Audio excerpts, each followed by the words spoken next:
एक शब्द होता है सरकारी। देखिए, शब्द में कोई बुराई नहीं है, लेकिन आम जिंदगी में, आम ढर्रे में जिस तरह से इस शब्द का इस्तेमाल होने लगा है या जो इसे लेकर समझा जाता है, वो कई तरह की थॉट्स हमारे दिमाग में पैदा करता है। स्वागत है आप सभी का। आपके साथ मैं हूं स्वप्निल। पंचतंत्र में आज सीकर संभाग के लोकल मुद्दे पर लोकल चेहरों के साथ वोकल होंगे। और मुद्दा है, देखिए, हाल ही में रास्ता खुला है एक तरह से हरियाणा और राजस्थान के बीच में पानी को लेने का। हरियाणा अपने हिस्से का पानी रखने के बाद राजस्थान को पानी देगा। इस संबंध में डीपीआर बनाए जाने पर सहमति बनी है। यानी अब चरण पहला तो ये होगा कि डीपीआर बनाई जाएगी, उसके बाद तरीका ये होगा कि पाइपलाइन लगाई जाएगी और पाइपलाइन के जरिए लोगों के घरों तक पानी पहुंचाया जाएगा। इन सब के लिए, पूरे सरकारी ढर्रे के लिए जो समय सीमा तय की गई है वो है 2025 के दिसंबर तक की, यानी करीब 22 महीने का वक्त जिसमें ये सब कुछ पूरा किया जाना है। एक कितना पुराना मामला, क्या इतना जल्दी साकार हो पाएगा, इसी पर बातचीत करेंगे। मेरे साथ मेरे सीकर संभाग के प्रभारी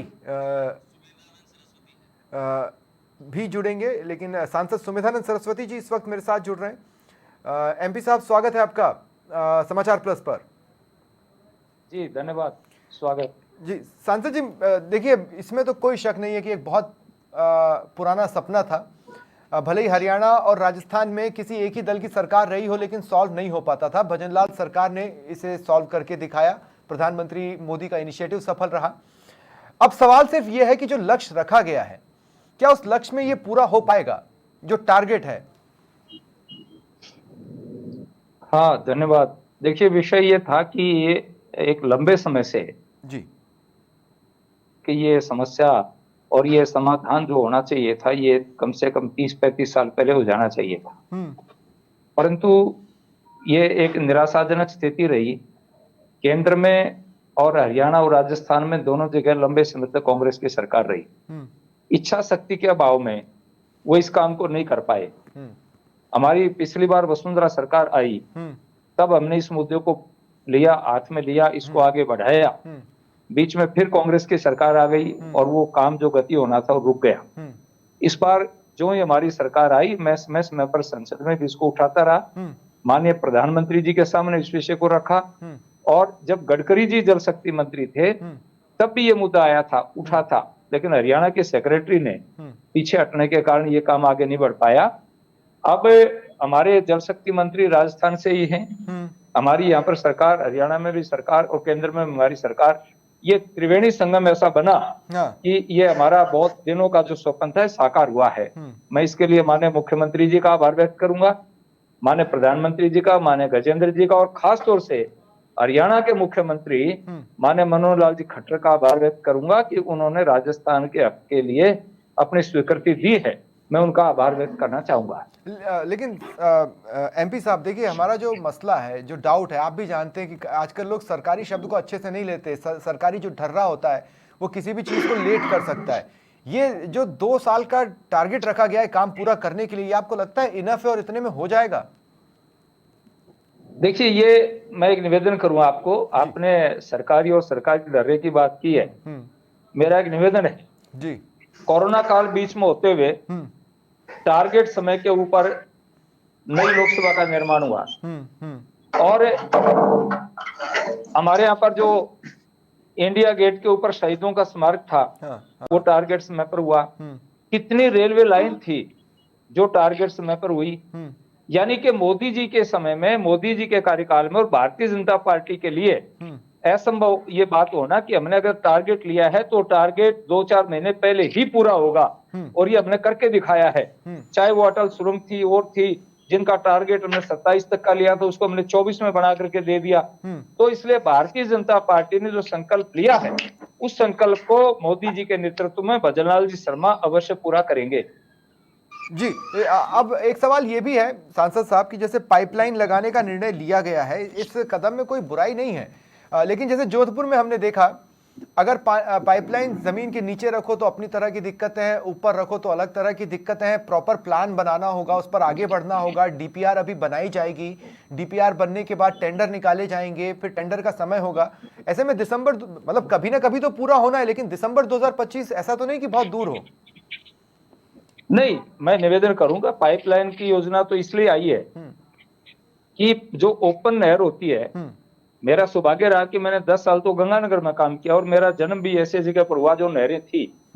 ओपन नहर के अंदर हर गांव की गंदगी पड़ती है, पानी लीकेज भी होता है, पानी की चोरी भी होती है जी। और सीधा ताजेवाला हेड से डायरेक्ट पाइपलाइन के तहत जो पानी आएगा, हमारी एक एक बूंद सुरक्षित आएगी, उसमें न चोरी होने का भय होगा न और होगा। जहां तक पाइपलाइन से सप्लाई की बात है, आप बॉम्बे को देखेंगे, बॉम्बे की कितनी बड़ी आबादी है, जो पूरी की पूरी बॉम्बे के अंदर पाइपलाइन से पानी जाता है, कितनी दूर से पानी आता है और पाइपलाइन से जाता है।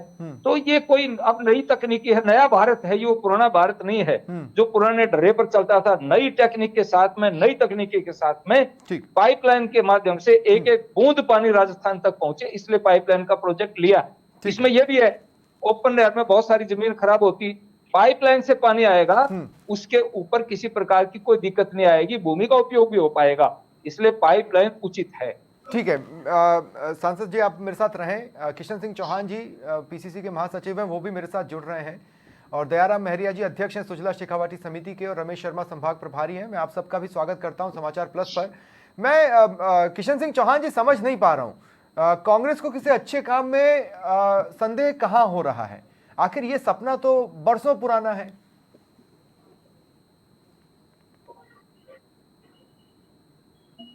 नहीं, किशन सिंह चौहान जी आपकी आवाज मुझे नहीं मिल रही है। दयाराम महरिया जी, क्या किसी तरह का कोई शको शुबा? कदम तो बहुत अच्छा है, काफी समय से इंतजार भी था। सबसे पहले जी, मैं इस प्रोजेक्ट की पृष्ठभूमि में जाना चाहूंगा। जी। 12 मई 1994 को यमुना नदी के बाढ़ के पानी के बंटवारे को लेकर के 5 राज्यों के बीच समझौता हुआ। उस समझौते के अनुसार हरियाणा की नहरों से राजस्थान में पानी आना था। हरियाणा सरकार की स्वीकृति के अभाव में वह मामला लंबित होता रहा। आखिर 2001 में 1917 क्यूसेक पानी शेखावाटी के लिए हथनी कुंड से अलॉट किया गया। जब समझौता हुआ था तब ताजेवाला हेड था और हथनी कुंड बैराज है जो 166 करोड़ रुपए की लागत से 1999 में बना था। इसलिए अभी जो पानी आना है वो हथनी कुंड से आना है। और हाशियासर गांव है, वहां पर इसका 52 वर्ग किलोमीटर में एक तालाब बनेगा, डिपो बनेगा एक तरह से पानी का, और वहां से आना है 260 किलोमीटर दूरी पर। जब हरियाणा सरकार ने स्वीकृति नहीं दी तो उसके बाद में 2017 में राजस्थान सरकार ने पाइपलाइन के माध्यम से लाने के लिए योजना बनाई, डीपीआर बनाई, और वो 2021 में सीडब्ल्यूसी सेंट्रल वाटर कमीशन के द्वारा स्वीकृत हुई 31,366 करोड़ रुपए की। उसके अंतर्गत 1,05,000 हेक्टेयर भूमि की तो सिंचाई होनी थी और शेष के पानी आना था, पानी है वो पेयजल के लिए आना था। और तो अब जो कदम उठाया गया है ये हो सकता है कि देर से उठाया गया हो, लेकिन दुरुस्त कदम तो है, इसमें कोई दो राय नहीं। निश्चित रूप से दुरुस्त कदम है। और वो है ना, उलझ के रह गई जो फाइलों के जाल में। अब शेखावाटी तक नहर पहुंची है 30 साल में, और 30 साल में कागज पर उतरी है, अभी तो जमीन पर जैसे 5 साल में उतरेगी निश्चित रूप से। और इसके लिए निश्चित रूप से मैं कहना चाहूंगा कि शेखावाटी नहर की नरेंद्र खोली धार, गजेंद्र घनश्याम भजन, मनोहरा आभार। मतलब जहां तक शेखावाटी के संदर्भ की बात है, हमने 18 दिसंबर 2000 जी, मैं समझ रहा हूं। मैं लेकिन अब मैं एक बार आना चाहूंगा रमेश भाई आपके पास। रमेश, मैं पूछना चाहता हूं कि ये ऊंट के मुंह में जीरा वाली स्थिति तो नहीं है, ये आपको मालामाल नहीं करेगा लेकिन इतना सक्षम तो कर देगा कि हम अपनी किस्मत खुद खोल पाएंगे। बस देखना यह है कि ये किस्मत खुलना कब से चालू होती है ना रमेश भाई? देखिए स्वप्निल, यूडीएच मंत्री ने कहा कि 2025 में ये पानी है, ये जनता को पीने के लिए भी मिलेगा और सिंचित पानी भी मिलेगा। अभी आज 15 मिनट पहले सांसद सुधीरानंद सरस्वती ने प्रेस वार्ता करके बताया कि हम तय समय में ये काम पूरा करेंगे हाँ। और ये जो पानी यमुना का आना है वो शेखावटी के लोगों को मिलेगा। मैं इस बात को मानता हूं कि 3 दशकों से लगातार यहाँ के किसानों ने भी धरने प्रदर्शन किए हैं, यहाँ के राजनेताओं ने भी अपने अपने स्तर पे आवाज उठाई है। अब मैं किसी पार्टी विशेष की बात नहीं करूंगा, कांग्रेस से कहेंगे साहब हमने भी काम किया था लेकिन हरियाणा में हमें सपोर्ट नहीं मिला। अब डबल इंजन की सरकार है, एमयू उनका हो चुका। अब सवाल ये कि डीपीआर बन करके बजट जारी होके और जल्द से जल्द इसमें काम शुरू हो ताकि किसानों को राहत मिले। और निश्चित रूप से मैं बताऊं कि इस यमुना के पानी से 1100 गांवों को ढाड़ियां और 22 बड़े हमारे कस्बे और 4 जिलों को पीने का बेहतरीन पानी मिलेगा। ये तो आप पीने के पानी की बात। अब बात करें अपन सिंचाई को लेकर के कि भाई सिंचाई कितनी होगी, क्या होगी, तो मैं आंकड़ों की बात करूं तो यहाँ ये कहते हैं भाई 5000 हेक्टेयर भूमि में शेखावटी में पानी की आवश्यकता है, लेकिन 2500 के करीब जो सिंचाई है वो ऑलरेडी हो रही है। अब 2500 सिंचाई क्षेत्र जो बचा है उसमें राजनेताओं का ये कहना है कि साहब ये इतना पानी आ जाएगा कि जो बंजर भूमि हमारी 2000 वर्ग है हेक्टेयर भूमि उसे भी सिंचाई होगी। लेकिन मैं ये मानता हूँ सपनिल की जो प्यासे कंठ है उनको प्यास जरूर बुझ जाएगी। क्यों कि हमारे शेखावटी में कई विधानसभा क्षेत्र ऐसे हैं जो डायरेक्ट जोन में गए जहाँ पीने का पानी भी लोगों को मुहैया नहीं होता है, 500 रुपए देकर के टैंकर डरा रहे हैं। ऐसी स्थिति में मानता हूं कि निश्चित रूप से ये सीकर संभाग का एक बड़ा सपना था, ये पूरा हुआ है। अब डबल इंजन की सरकार है। ठीक है सांसद जी, मैं एक बार फिर आपके पास आ रहा हूं। सांसद जी देखिए, होता क्या है ना कि दूध का जला छाछ फूंक कर पीता है, इसलिए संशय की स्थितियां बनती हैं, लेकिन इसमें कोई दोहराए नहीं है। जहां से बैठकर हम देख रहे हैं वहां से देखने में ऐसा लगता है कि इस चीज का इंतजार था मानो कि हर तरफ हम हो तो ही सब चीजें ठीक हो पाएंगी। लेकिन आप देखिए, जब यूपीए का समय था यहाँ पर गहलोत सरकार थी, जब नरेंद्र मोदी जी सत्ता में आए यहाँ राज्य सरकार थी, लेकिन उस समय योग नहीं बन पाया। क्या कारण रहे होंगे आपके हिसाब से? मैं यही निवेदन आपसे कर रहा हूं कि यूपीए के काल के अंदर दोनों स्टेट में कांग्रेस की सरकार रही, सेंटर में कांग्रेस की सरकार थी, परंतु यहाँ कोई राजनीतिक आरोप की बात मैं नहीं कर रहा हूं, परंतु इच्छा शक्ति का अभाव था। माननीय प्रधानमंत्री नरेंद्र मोदी जी की एक विशेषता है कि उनमें इच्छा शक्ति है। और हमारे जितने भी जनप्रतिनिधि हैं, माने अभी हमारे महरिया जी भी एक बात को कह रहे थे, चाहे घनश्याम जी तिवारी हैं और हमारे जितने भी नेता हैं, हमारे सभी नेताओं ने मिलकर के सामूहिक प्रयास किया और उस सामूहिक प्रयास का ये परिणाम निकला है कि हम इस उपलब्धि को प्राप्त कर पाए हैं। और मैं फिर कहना चाहता हूं कि नरेंद्र मोदी जी वो ताकत हैं, वो शख्स हैं जो किसी चीज का निश्चय करते हैं उसको पूरा करके छोड़ते हैं और तय समय में पूरा कर छोड़ते हैं। इसलिए संशय रहना ही नहीं चाहिए। न धन की कमी रहेगी, ना काम की कमी रहेगी, समय पर पानी आएगा। लेकिन ब्यूरोक्रेसी को कैसे लगाम में रखेंगे? दूसरा, हमने देखा है कि हमारे कुछ विभाग भ्रष्टाचार में आकंठ तक डूबे हैं, उनको सलीके से रख पाना ये भी तो एक बड़ी चुनौती रह सकती है भजनलाल सरकार के लिए और मोदी सरकार के लिए। देखिए, 10 साल में सेंटर की गवर्नमेंट का आपने देखी है, 10 साल में एक नए पैसे का आरोप किसी पर नहीं लगा। कई हजार करोड़ के, लाखों करोड़ के प्रोजेक्ट बने हैं और उन प्रोजेक्ट में एक पैसे की लीकेज कहीं दिखाई नहीं दी। इसलिए भजनलाल सरकार एक बिल्कुल पारदर्शिता से काम करेगी, किसी प्रकार की लीकेज की बात नहीं आएगी। तो इस प्रोजेक्ट को भी सामूहिक तौर पर ही मॉनिटर किया जाएगा सर? बिना केंद्र सरकार के तीनों चीज मिलकर के करेंगी। केंद्र सरकार 90% बजट देगी, हरियाणा हमें सहयोग देगा, तीनों सरकार मिलकर के काम करेंगी, प्रोजेक्ट सफल होगा। धन के अभाव में काम अटकते हैं। अशोक गहलोत जी तो ये रट लगाते रहे, इसको ये किया जाए, ये किया जाए, ये किया जाए। अगर वो कांग्रेस के कार्यकाल में जो यूपीए की सरकार थी इसको गंभीरता से लेते तो इस काल के अंदर हमारे गांव के गरीब लोगों को हजार रुपए में टैंकर नहीं दिलाने पड़ते पानी के, और हमारा सिंचाई का लाभ भी मिलता, वाटर लेवल भी मेंटेन होता। इसलिए ये इसमें कोई संशय नहीं है कि समय पर काम नहीं होगा। इसमें कोई दोहराए नहीं है कि लाखों करोड़ों दुआएं आपको इस एक कदम से मिली हैं। मैं देख रहा हूं कि पन्नों के पन्ने अखबारों में भरे हुए हैं, टीवी चैनल्स पर भी लगातार इससे जुड़ी खबरें चल रही हैं और लोग इस समझौते को भी समझने की कोशिश कर रहे हैं और अधिकतर जगहों से पॉजिटिव बातें ही सुनाई दी है। किशन सिंह चौहान जी, क्या मेरी आवाज आपको मिल रही है? मिल रही है। किशन सिंह जी, मैं समझ नहीं पा रहा हूं, एक अच्छा कदम अगर कुछ उठा है तो उसमें संशय कहां है?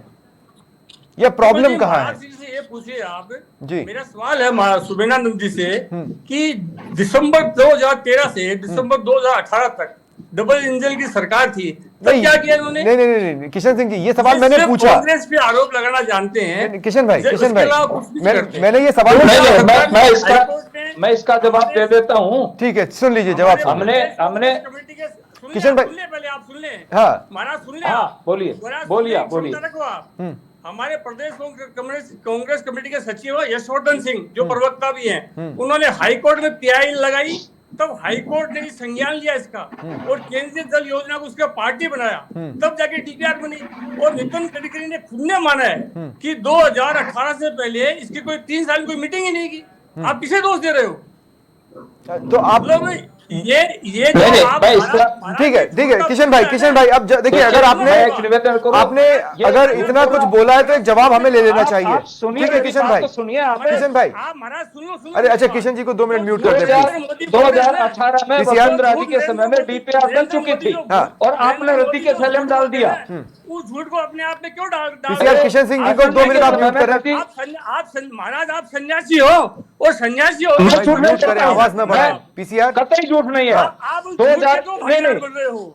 बात सुनो मेरी। ये बात कर रहे हो आप। अटल जी के टाइम में नदी जोड़ने का प्रोजेक्ट बना, राहुल गांधी ने उठा उस फाइल को किशन सिंह जी देखिए 2 मिनट। किशन सिंह जी, मैं आपको रोक रहा हूँ। किशन सिंह जी, मैं आपको रोक रहा हूँ।